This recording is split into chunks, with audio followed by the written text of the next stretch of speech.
वज़ीर आज़म इमरान खान ने कहा है कि अफगानिस्तान में खाना जंगी हुई तो पाकिस्तान में भी सिविल वॉर का खदशा है। जब रोज़ाना के बम ब्लास्ट हो रहे हों, जब गली कूचों में बम फट रहे हों, जब हमारे पार्क महफूज ना रह रहे हों, जब हमारे शॉपिंग मॉल्स महफूज ना हो, मार्केटें महफूज ना हो, तो वो खाना जंगी है। जिस तरह तालिबान है वो आपके ऊपर अटैक करते हैं और पाकिस्तान आर्मी अगर उनका मुकाबला करती है तो ये अंदर आके एक इंसर्जेंसी है जिसको आप काउंटर कर रहे हैं। लेकिन अगर तालिबान आगे अंदर अपनी शरीयत नाफज करना चाहें और लोकल पॉपुलेशन उनके खिलाफ उठ खड़ी हो और लड़ाई शुरू हो जाए तो ये खाना जंगी। इमरान खान ने कहा है कि अफगानिस्तान में खाना जंगी हुई तो पाकिस्तान में भी सिविल वॉर का खदशा है। अमरीकी टीवी को इंटरव्यू में वजीर आजम ने कहा कि हम अफगानिस्तान के सियासी हल के लिए दबाव डालने के अलावा कुछ नहीं कर सकते। पाकिस्तान मजीद अफगान मुहाजिरीन का बोझ नहीं उठा सकता। वजीर आजम इमरान खान की तरफ से ये बात इस वक्त की गई है जब अफगान तालिबान का एक वफ्द चीन का दौरा कर रहा है। अफगानिस्तान में खाना जंगी से पाकिस्तान में भी सिविल वॉर का खदशा है, ये वजीर आजम ने कहा है। और क्या इमरान खान का ये खदशा दुरुस्त है? मैं समझता हूँ दुरुस्त है। देखिए, हम खाना जंगी किसको कहते हैं? खाना जंगी ये ज़रूरी नहीं ये है कि गलियों कूचों में लड़ाई हो रही होगी।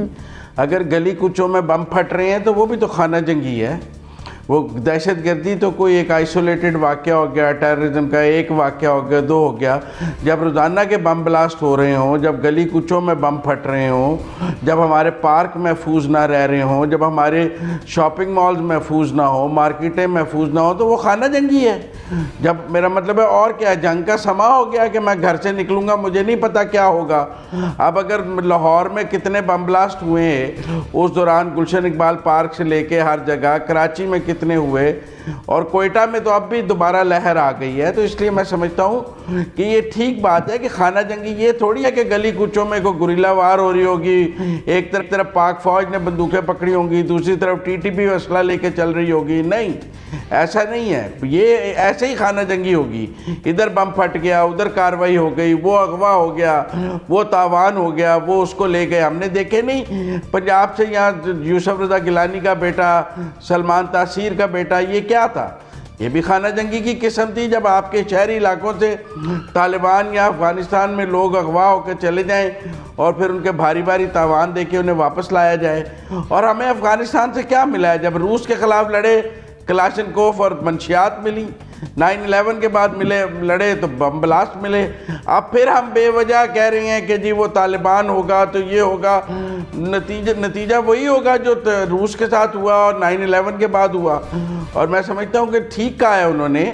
और अब हमें दहशत गर्दी की दोबारा सर उठाती नज़र आ रही है। अब आप दहशत गर्दी और खाना जंगी में फ़र्क यही है कि जब बम ब्लास्ट की तादाद बहुत बढ़ जाए, जब वो रोज़ाना की बुनियाद पर होने लग जाएं, जब गली कूच एक स्पेसिफिक टारगेट से लेकर गली कूचों में पहुंच जाएं, मेरे आपके घर के करीब होने लग जाएं, जैसे अभी जौहर टाउन में एक बिल्कुल रिहायशी इलाके में हुआ, तो ये खाना जंगी है। और खाना जंगी क्या है? जब मैं अपने घर से निकल कर महफूज नहीं तो खाना जंगी है। जब अदम तहफ़्फ़ुज़ का शिकार हो जाएं शहरी, और जब घर से निकलने का खौफ पैदा हो जाए, इसी को खाना जंगी कहते हैं। और जब बाहर से टेररिज्म आपके ऊपर आए या जिस तरह तालिबान है वो आपके ऊपर अटैक करते हैं और पाकिस्तान आर्मी अगर उनका मुकाबला करती है तो ये अंदर आके एक इंसर्जेंसी है जिसको आप काउंटर कर रहे हैं। लेकिन अगर तालिबान आगे अंदर अपनी शरीयत नाफज करना चाहें और लोकल पॉपुलेशन उनके खिलाफ उठ खड़ी हो और लड़ाई शुरू हो जाए तो ये खाना जंगी।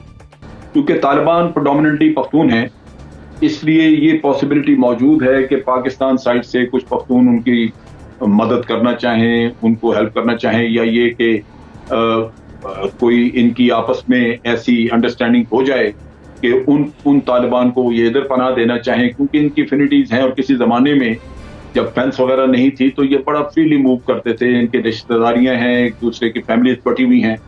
तो ये खदशा ज़रूर मौजूद है कि जो हमारे पुराने ट्राइबल एरियाज थे वहाँ पे बदनज़मी हो सकती है। वो बेशक टेररिज्म से शुरू हो और इंसर्जेंसी बन जाए, या कि वहाँ पे लोकल पॉपुलेशन अगर रेजिस्ट करे टीटीपी को तो उससे यहाँ पे खाना जंगी शुरू हो जाए।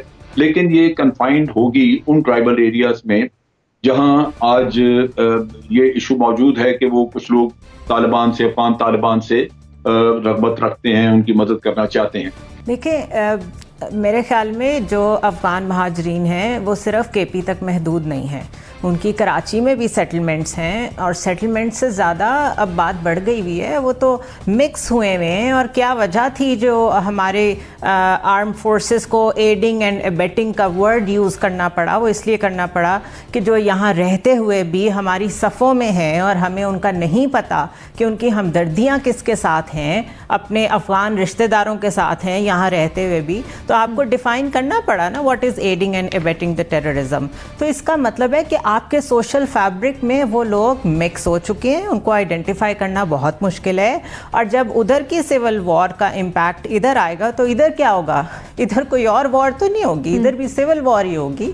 आप उसको टेररिज्म का टैग दे दें, आप उसको जो वर्ड्स, मेरे ख्याल है डेफिनेशन में उलझ जाना इस वक्त कोई मसले का हल नहीं है। कॉन्सेप्चुअली वज़ीर आज़म बिल्कुल ठीक कह रहे हैं, हमारी अलाइनमेंट है कल्चरली अफ़गानिस्तान के साथ, रिलीजियस एफिनिटी है, आइडियोलॉजिकल एफिनिटी है, पॉलिटिकल है, हिस्टोरिकल है। जो कुछ उधर होगा उसका इम्पैक्ट इधर आएगा और बहुत शदीद आएगा, क्योंकि हम उनकी वॉर्स का हिस्सा भी रहे हैं, जैसे भी रहे हैं। सबको पता है कि हिस्ट्री क्या है, हमने वहाँ के लोगों को यहाँ पनाह भी दी है, अब हम उन्हें वापस भेजना चाह रहे हैं, वो जाने को तैयार नहीं हैं। और जो लास्ट जिस जौहर टाउन के वाक़े का जिक्र हुआ उसमें तो वो अफ़गान शामिल थे जो यहीं पे पैदा हुए, यहीं पे बड़े हुए, लेकिन उनकी हमदर्दियाँ वहाँ वालों के साथ हैं। उसके अलावा अगर यहाँ ऐसे लोग और एलिमेंट्स मौजूद होंगे तो आप देखें जो इंडिया रॉ के ज़रिए से ऑपरेटिव्स अपने फैलाता है और उनको यूज़ करता है पाकिस्तान में टेररिज्म के लिए, उसका भी खदशा बढ़ जाएगा। तो that is civil war. Absolutely ठीक कहा है उन्होंने। एक तो ये कि रशियन फॉरेन मिनिस्टर ने भी आज इस बात की तस्दीक की है कि आईएसआईएस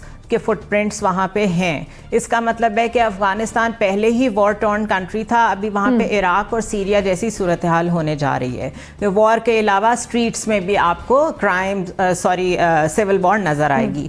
दूसरा ये कि अमेरिका वहाँ से निकलने के फ़ौरन बाद एक डिप्लोमेटिक नेगोशिएटेड सिचुएशन से वो निकला है वहाँ से, और उसके बाद उसने बम्बारमेंट शुरू कर दी है। और वो साफ कह रहे हैं कि वो तालिबान के ऊपर बम्बारमेंट कर रहा है to support Afghan national army. इसका मतलब है अभी प्रीवियस जंग ही वहाँ ख़त्म नहीं हुई थी।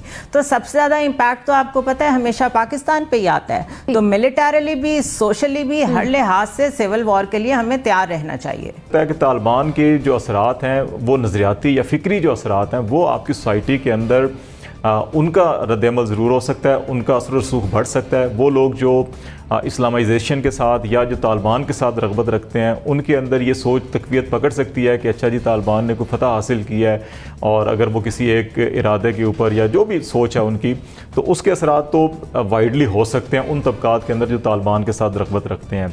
जहाँ तक सिविल वार या जनरल साहब ने जैसे कहा कि मैं इनसे ये एग्री करता हूँ कि जो केपी का बॉर्डर एरिया है ख़ास तौर के ऊपर हमारा बाजोड़ से लेकर और वज़ीरिस्तान तक का, इन एरियाज़ के अंदर ज़रूर ऐसे पॉकेट्स अभी भी मौजूद हैं जहाँ पे तालिबान के लिए हमदर्दी हैं या तालिबान के ख़िलाफ़ रेजिस्टेंस भी है इन इलाकों के अंदर। अभी रिसेंटली भी जानी खेल का इलाका है, वहाँ पर भी कुछ ऐसे वाक़यात हुए थे, सानियात हुए थे। बलूचिस्तान के अंदर जो बॉर्डर एरिया है, मैं नहीं समझता कि वहाँ पर कोई बड़े पैमाने के ऊपर भी इनके असरात जो अफ़गानिस्तान के असरात हैं वो इधर आएँ खाना जंगी की सूरत में या बदअमनी की सूरत में। हाँ, ये ज़रूर हो सकता है कि जो महाजरीन का इन्फ्लैक्स है वो ज़्यादा बढ़ सकता है, और महाजरीन की सूरत के अंदर माजी में भी जिस तरह से हुआ कि बाज़ इंतहा पसंद या दहशतगर्द अनासर जो है वो हुरिया बदल के महाजरीन की सूरत में पाकिस्तान आए और फिर पाकिस्तान में उन्होंने पनाह ली या कुछ सरगर्मियाँ करने की कोशिश की, ये तो हो सकता है।